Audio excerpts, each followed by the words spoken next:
Aim study സെന്ററിന്റെ പുതിയൊരു വീഡിയോയിലേക്ക് എല്ലാവർക്കും സ്വാഗതം. നവംബർ 26 ഭരണഘടനാ ദിനം അല്ലേ?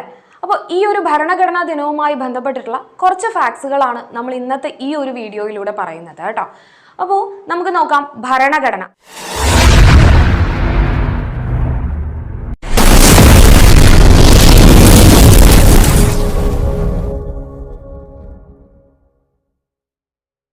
എന്താണ് ഈ ഭരണഘടന എന്ന് പറയുന്നത്? ഒരു രാജ്യത്തിന്റെ അടിസ്ഥാനപരമായിട്ടുള്ള നിയമസംഹിതയാണ് ഭരണഘടന എന്ന് പറയുന്നത് അല്ലെ. ഒരു രാജ്യത്തിന്റെ അടിസ്ഥാനപരമായിട്ടുള്ള നിയമസംഹിതയാണ് ഭരണഘടന എന്ന് പറയുന്നത്. അപ്പൊ ഈ ഒരു ഭരണഘടന എന്നുള്ള ആശയം ആദ്യമായിട്ട് ഈ ഒരു ആശയം ഉന്നയിച്ചിട്ടുള്ള രാജ്യം ഏതാണ്? ബ്രിട്ടനാണ് കേട്ടോ. അതായത് ഭരണഘടന എന്നുള്ള ആ ഒരു ആശയം നമ്മളിലേക്ക് എത്തുന്നത് അല്ലെങ്കിൽ ഈ ഒരു ആശയം ഉരുത്തിരിഞ്ഞു വന്നത് ബ്രിട്ടൻ എന്ന് പറയുന്ന രാജ്യത്തിൽ നിന്നാണ്. അപ്പൊ ലോകത്തിലെ തന്നെ ഏറ്റവും ബൃഹത്തായിട്ടുള്ള എഴുതപ്പെട്ടിട്ടുള്ള ഭരണഘടനയാണ് ഇന്ത്യക്കുള്ളത് അല്ലെ. ലോകത്തിലെ തന്നെ ഏറ്റവും ബൃഹത്തായിട്ടുള്ള ഭരണഘടന ഏതാ? ഇന്ത്യയുടെ ഭരണഘടനയാണ്. എഴുതപ്പെട്ടിട്ടുള്ള ഏറ്റവും വലിയ ലിഖിത ഭരണഘടന കൂടിയാണ് ഇന്ത്യക്കുള്ളത് അല്ലെ. അപ്പൊ ആദ്യമായിട്ടുള്ള ലിഖിത ഭരണഘടന ഏത് രാജ്യത്തിൻ്റെയാണ്? അമേരിക്കയുടെയാണ് കേട്ടോ. അപ്പൊ അമേരിക്കൻ ഭരണഘടനയുടെ പിതാവ് എന്നറിയപ്പെടുന്നത് ആരാണ്? ജെയിംസ് മാഡിസൺ ആണ്. അങ്ങനെയാണെങ്കിൽ നമ്മളുടെ ഇന്ത്യൻ ഭരണഘടനയുടെ പിതാവ് എന്നറിയപ്പെടുന്നത് ആരാണ്? ഇന്ത്യൻ ഭരണഘടനയുടെ പിതാവ് എന്നറിയപ്പെടുന്നത് നമ്മുടെ ഇന്ത്യയിലെ ആദ്യത്തെ നിയമമന്ത്രിയായ ആധുനിക മനു, ആധുനിക ബുദ്ധൻ എന്നൊക്കെ അറിയപ്പെടുന്ന ഡോക്ടർ BR അംബേദ്കർ ആണ് അല്ലെ. അപ്പൊ ഡോക്ടർ BR അംബേദ്കർ ആണ് ഇന്ത്യൻ ഭരണഘടനയുടെ പിതാവ് എന്ന് അറിയപ്പെടുന്നത്. അപ്പൊ ഈ ഒരു ഭരണഘടന എന്നുള്ള ആശയം നമ്മളിലേക്ക് എത്തി. ഇന്ത്യക്ക് ബൃഹത്തായിട്ടുള്ള ഒരു ഭരണഘടന, ലിഖിത ഭരണഘടന ഉണ്ട് എന്നുള്ളത് നമുക്കറിയാം അല്ലെ. അപ്പൊ ഈ ഒരു ആശയം ഇന്ത്യ ഒരു ഭരണഘടന എഴുതി തയ്യാറാക്കി അത് ഭരണഘടന നിയമനിർമ്മാണ സഭ അംഗീകരിച്ചത് എന്നാണ് 1949 നവംബർ 26-നാണ്. ആ ഒരു ദിവസമാണ് നമ്മൾ എന്തായിട്ട് ആചരിക്കുന്നത്? ഭരണഘടനാ ദിനമായിട്ട് ആചരിക്കുന്നത്. അപ്പൊ നമുക്ക് ഈ ഒരു ഭരണഘടന എന്നുള്ള ആശയത്തിലേക്ക് നമ്മൾ എത്തിയ ആ ഒരു കാര്യം കൂടെ പറയണം അല്ലെ. അപ്പൊ ഇന്ത്യക്ക് സ്വന്തമായിട്ട് ഒരു ഭരണഘടന വേണം എന്നുള്ള ആശയം ആദ്യമായിട്ട് മുന്നോട്ട് കൊണ്ടുവന്ന വ്യക്തി ആരാണ്? MN റോയ് ആണ് കേട്ടോ. ആദ്യമായിട്ട് ഈ ഒരു ആശയം മുന്നോട്ട് വെച്ച വ്യക്തി ആരാണ്? MN റോയ് ആണ്. അപ്പോൾ അദ്ദേഹം ദ ഇന്ത്യൻ പാട്രിയറ്റ് എന്ന് പറയുന്ന ആ ഒരു പത്രത്തിലൂടെയാണ്, പ്രസിദ്ധീകരണത്തിലൂടെയാണ് ഈ ഒരു ആശയം മുന്നോട്ട് കൊണ്ടുവന്നത്. MN റോയ് ആണ് ആദ്യമായിട്ട് ഇന്ത്യക്ക് ഒരു ഭരണഘടന, സ്വന്തമായി ഒരു ഭരണഘടന വേണം എന്നുള്ള ആശയം മുന്നോട്ട് കൊണ്ടുവന്ന വ്യക്തി. അങ്ങനെയാണെങ്കിൽ ഇന്ത്യക്ക് വേണ്ടി സ്വന്തമായിട്ട് ഒരു ഭരണഘടന വേണം എന്നുള്ള ആശയം മുന്നോട്ട് കൊണ്ടുവന്ന അല്ലെങ്കിൽ മുന്നോട്ട് വെച്ച രാഷ്ട്രീയ പാർട്ടി ഏതാണ്? സ്വരാജ് പാർട്ടിയാണ് കേട്ടോ. ആദ്യമായിട്ട് ഇന്ത്യക്ക് വേണ്ടിയിട്ട് സ്വന്തമായിട്ട് ഒരു ഭരണഘടന വേണം എന്നുള്ള ആശയം മുന്നോട്ട് കൊണ്ടുവന്ന വ്യക്തിയാണ് MN റോയ്. പാർട്ടി ആണെങ്കിൽ അത് ഏതാണ്? സ്വരാജ് പാർട്ടി അല്ലെ. CR ദാസും മോത്തിലാൽ നെഹ്റു ആണ് അതിന്റെ സ്ഥാപകർ എന്ന് പറയുന്നത് അല്ലെ. അപ്പോൾ ആദ്യം MN റോയ് ആണ് വ്യക്തി എന്ന് പറയുന്നത്. കൊണ്ടുവന്നിട്ടുള്ള വേണമെന്ന ആശയം മുന്നോട്ട് വെച്ച പാർട്ടിയാണ് സ്വരാജ് പാർട്ടി. അപ്പോൾ നമുക്കറിയാം നമ്മളുടെ ഇന്ത്യയിലുള്ള എല്ലാ പ്രവർത്തനങ്ങളും ഒക്കെ നടന്നിരുന്നത് INCയുടെ നേതൃത്വത്തിലായിരുന്നു അല്ലെ. ഇന്ത്യയിലുള്ള എല്ലാ രാഷ്ട്രീയപരമായിട്ടുള്ള എല്ലാ കാര്യങ്ങളുടെയും മേൽനോട്ടം എന്ന് പറയുന്നത് INCയുടെ നേതൃത്വത്തിലായിരുന്നു. അപ്പോൾ ഈ ഏത് INC സമ്മേളനത്തിലാണ് ഇന്ത്യക്ക് വേണ്ടി ഒരു ഭരണഘടന നിർമ്മിക്കണം അല്ലെങ്കിൽ ഇന്ത്യയിൽ ഒരു ഭരണഘടനാ നിയമനിർമ്മാണ സഭ വേണം എന്നുള്ള ആശയം ആദ്യമായിട്ട് ചർച്ച ചെയ്തിട്ടുള്ള INC സമ്മേളനം എപ്പോഴാണ്? 1935 ബോംബെ സമ്മേളനത്തിലാണ് കേട്ടോ. 1935 ബോംബെ സമ്മേളനത്തിലാണ് ഇന്ത്യക്ക് വേണ്ടിയിട്ട് ഒരു ഭരണഘടന, അതായത് ഭരണഘടനാ നിയമനിർമ്മാണ സഭ രൂപീകരിക്കണം എന്നുള്ള ആശയം ആദ്യമായിട്ട് ചർച്ച ചെയ്യുന്നത്. ഈ സമിതിയുടെ അധ്യക്ഷൻ ആരായിരുന്നു? അതായത് ഈ INC സമ്മേളനത്തിന്റെ അധ്യക്ഷൻ ആരായിരുന്നു? ഡോക്ടർ രാജേന്ദ്ര പ്രസാദ് ആയിരുന്നു കേട്ടോ. ഈ ഒരു INC സമ്മേളനത്തിൽ വെച്ചിട്ടാണ് ഇന്ത്യക്ക് ഒരു ഭരണഘടനാ നിയമനിർമ്മാണ സഭ വേണം എന്നുള്ള ആ ഒരു ആശയം മുന്നോട്ട് വരുന്നത്. അപ്പൊ അതിന്റെ അധ്യക്ഷൻ ആരായിരുന്നു? ഡോക്ടർ രാജേന്ദ്ര പ്രസാദ് 1935 അതിനുശേഷം ഇത് ആദ്യമായിട്ട് ഒരു ആശയം കൊണ്ടുവന്നതാണ്, ആ ഒരു ആശയം ചർച്ച ചെയ്തതാണ് ബോംബെ സമ്മേളനത്തിൽ വെച്ചിട്ട്. എന്നാൽ ഇത് ഔദ്യോഗികമായിട്ട് ചർച്ച ചെയ്ത സമ്മേളനം എന്ന് പറയുന്നത് 1937 ഫൈസാപൂർ സമ്മേളനത്തിലാണ് കേട്ടോ. 1937 ഫൈസാപൂർ സമ്മേളനത്തിലാണ്. അതിന്റെ അധ്യക്ഷൻ എന്ന് പറയുന്നത് ജവഹർലാൽ നെഹ്റു ആയിരുന്നു. ഓക്കെ, അപ്പോൾ ഈ രണ്ട് സമ്മേളനത്തിലൂടെയാണ് ഇന്ത്യക്ക് വേണ്ടിയിട്ട് സ്വന്തമായിട്ട് ഒരു ഭരണഘടന വേണം എന്നുള്ള ആ ഒരു ആശയത്തിലേക്ക് നമ്മൾ എത്തുന്നത്. അങ്ങനെ 1946 ഡിസംബർ 6-ന് 1946 ഡിസംബർ 6-ന് എന്ത് നിർമ്മിക്കുകയാണ്? നമ്മളുടെ ഭരണഘടനാ നിയമനിർമ്മാണ സഭ രൂപീകരിച്ചു. എപ്പോൾ? 1946 ഡിസംബർ 6-ന്. ഇതുമായിട്ട് റിലേറ്റ് ചെയ്തിട്ട്, അതായത് ഈ ഡേറ്റുകൾ, ഇനി നമ്മൾ പറയാൻ പോകുന്ന ഡേറ്റുകൾ ഒരുപാട് തവണ നമ്മുടെ എക്സാമുകളിലൊക്കെ വന്നിട്ടുള്ളതാണ് കേട്ടോ. ഓക്കെ, നമ്മൾ തെറ്റിച്ചിട്ടുള്ള മെയിൻ ആയിട്ടുള്ള ഒരു പോയിന്റാണ് ഇവിടെ എഴുതിയിട്ടുള്ളത്. നമ്മളുടെ അടുത്ത് ഭരണഘടന അഡോപ്റ്റ് ചെയ്തത്, സ്വീകരിച്ചത് എപ്പോഴാണ് എന്ന് ചോദിച്ചാലും നമുക്ക് ഫസ്റ്റ് എന്താ വരിക? 1900. ഭരണഘടന എന്ന് കണ്ടു കഴിഞ്ഞാൽ നമുക്ക് റിപ്പബ്ലിക്കാണ് ഓർമ്മ വരിക അല്ലേ? 1950 ജനുവരി 26 എന്നുള്ളതായിരിക്കും. അതായത് നമ്മൾ രണ്ടും രണ്ടാണ്. ഭരണഘടന നിലവിൽ വന്നതാണ് 1950 ജനുവരി 26.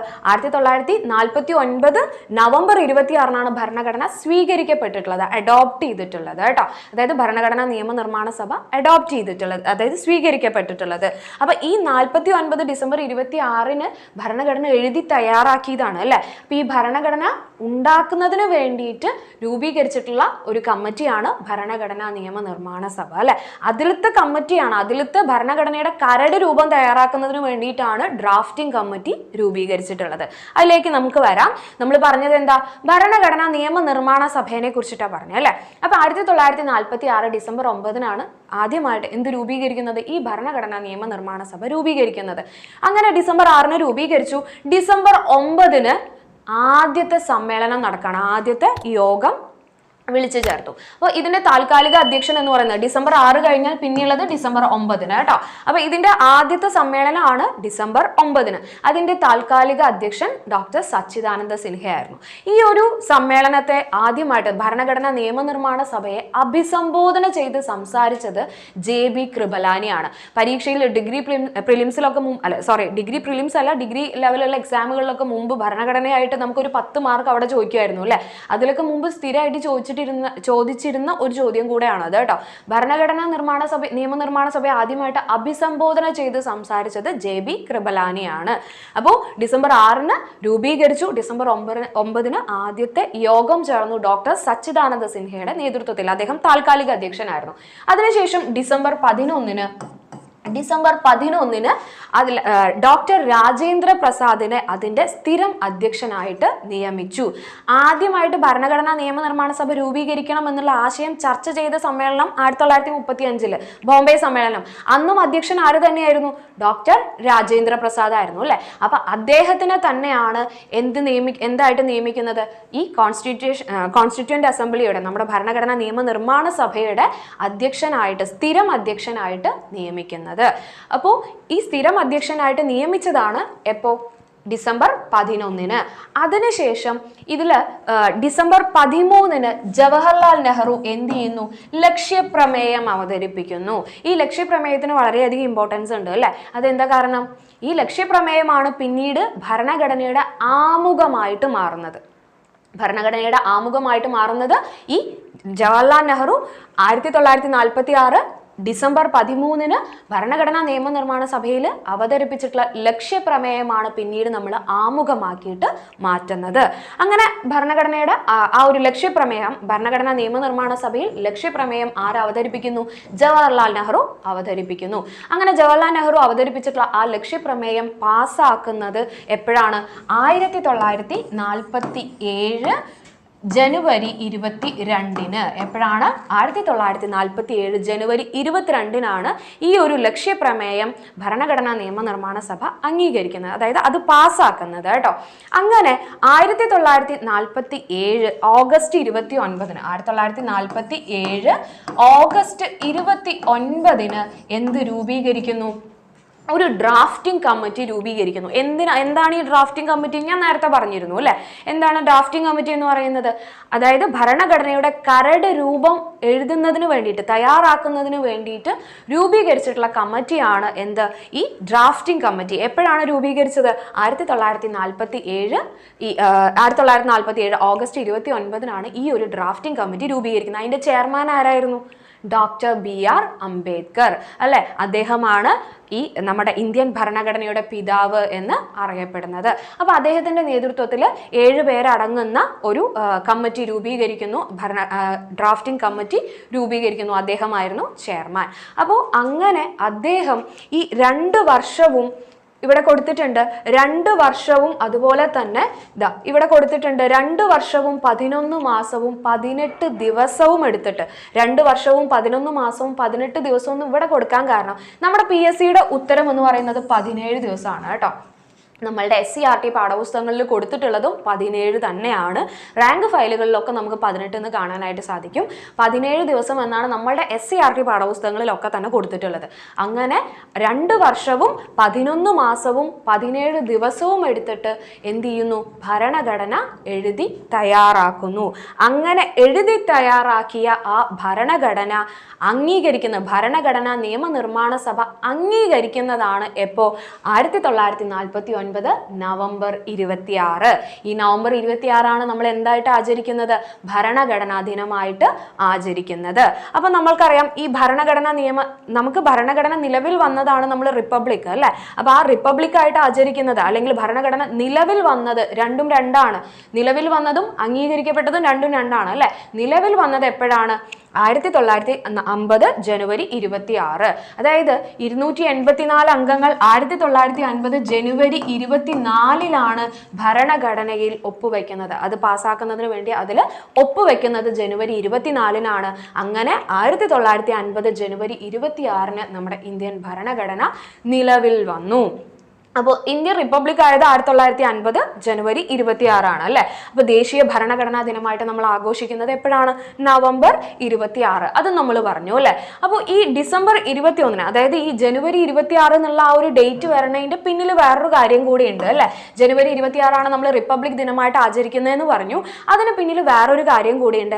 അതായത് 1929 ഡിസംബർ 31 അർദ്ധരാത്രി ലാഹോറിൽ നടന്ന കോൺഗ്രസ് സമ്മേളനത്തിൽ പാസ്സാക്കിയിട്ടുള്ള പൂർണ്ണ സ്വരാജ് അല്ലെ. പൂർണ്ണ സ്വരാജ് നമ്മളുടെ എക്സാമുകളിൽ നിന്ന് വരുന്ന ഒരു കാര്യമാണ് അല്ലെ. അപ്പൊ ആ പൂർണ്ണ സ്വരാജ് പാസ്സാക്കി അവിടെ വെച്ചിട്ട് നമ്മൾ പറഞ്ഞിരുന്നു ഇന്ത്യയുടെ 1ാം സ്വാതന്ത്ര്യ ദിനമായിട്ട് നമ്മൾ എപ്പോൾ ആചരിച്ചു? 1930 ജനുവരി 26 ഇന്ത്യയുടെ 1ാം സ്വാതന്ത്ര്യ ദിനമായിട്ട് ആഘോഷിച്ചത് എപ്പോഴായിരുന്നു? ഈ ജനുവരി 26. ഈ ജനുവരി 26 നമ്മൾ എന്തായിട്ട് എടുക്കുന്നത്? നമ്മളുടെ റിപ്പബ്ലിക് ദിനമായിട്ട് നമ്മൾ ആചരിക്കാനുള്ള ജനുവരി 26 റിപ്പബ്ലിക് ദിനമായിട്ട് ആചരിക്കുന്നതിന് പിന്നിലുള്ള കാരണം എന്ന് പറയുന്നത് കേട്ടോ. അപ്പൊ ഇതിന്റെ ഓർമ്മയ്ക്കാണ് നമ്മളത് ആചരിക്കുന്നത്. അപ്പൊ ഇന്ത്യൻ ഭരണഘടന എഴുതി തയ്യാറാക്കാൻ എടുത്തിട്ടുള്ള സമയം എന്ന് പറയുന്നത് 2 വർഷവും 11 മാസവും 17 ദിവസവുമാണ്. അപ്പൊ ഇതിന്റെ ഒരു ലേ ഔട്ട് തയ്യാറാക്കിയത് ആരാണ്? നന്ദലാൽ ബോസ് ആണ് കേട്ടോ. ഇതിന്റെ ഒരു ലേ ഔട്ട് തയ്യാറാക്കിയത് നന്ദലാൽ ഘോഷാണ്. അതുപോലെ തന്നെ ഇതിന്റെ ഹിന്ദി പതിപ്പ് എഴുതുന്നത് ഇതിന്റെ ഹിന്ദി പതിപ്പ് എഴുതിയിട്ടുള്ളത് ആരാണ്? വസന്ത് കൃഷ്ണനാണ് കേട്ടോ. വസന്ത് കൃഷ്ണനാണ് ഇതിന്റെ ഒരു ഹിന്ദി പതിപ്പ് എഴുതി തയ്യാറാക്കിയിട്ടുള്ളത് വസന്ത് കൃഷ്ണനാണ്. ഭരണഘടനയുടെ കയ്യെഴുത്ത് പ്രതി എഴുതി തയ്യാറാക്കിയത് പ്രേം ബിഹാരി നരേൻ റായ് സാദ കേട്ടോ. അദ്ദേഹമാണ് എഴുതി തയ്യാറാക്കുന്നത്. അതിന്റെ ഹിന്ദി വേർഷൻ എഴുതിയിട്ടുള്ളതാണ് വസന്ത് കൃഷ്ണൻ എന്ന് പറയുന്നത്. അപ്പോൾ ഭരണഘടനാ നിർമ്മാണ സഭ ഭരണഘടന അംഗീകരിച്ചതാണ് എപ്പോ?